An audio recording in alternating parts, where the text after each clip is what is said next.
Улиците на Тетово се дом на околу 500 бездомни куќиња. Поединечно и во Блутници внесуваат страв кај жителите, а чести се и нападите.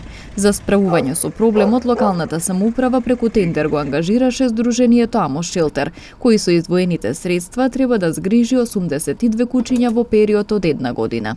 Тие започнаа во јули кога беа заловени 20 на куќиња, но пред камерите на медиумите Кемал Незирио, Сдруженијето за заштита на животни Хепи Шелтер, изрази сомнеж за нивен нехуман третман, поради што поднел представки до надлежните институции да се истражи случајот. Тоа што они го имат направено, нема, ни едно правилно, ни П од правилно заловување на бездомните животни. Нас не интересира животните кои што се заловени, дали се заловени како што треба да се заловат, животните кои што се заловени кај се и дали се третираат како што треба и нивната социјализација. И на крај, вдомувањето нивно.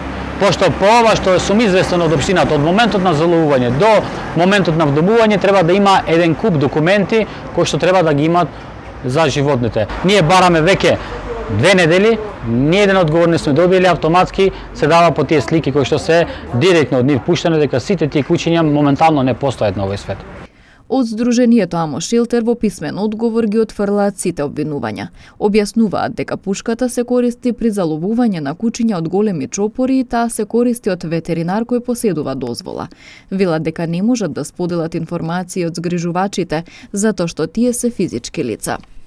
Куќињата се згрижуваат од наши волонтери, односно фостери, или и во некои случаи од пансиони. Се зависи од куќето и неговата состојба. Ние имаме фостери во Тетово, Скопје, Куманово и Гостивар.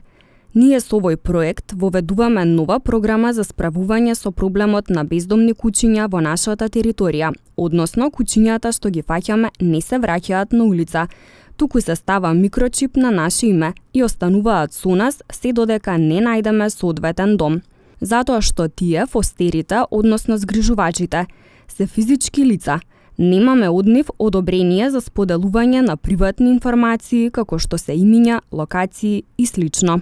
Од Сдруженијето додаваат дека финалниот извештај со посебен документ за секое куќе поединечно и детални информации за нивното третирање ќе биде испратен до општина Тетово.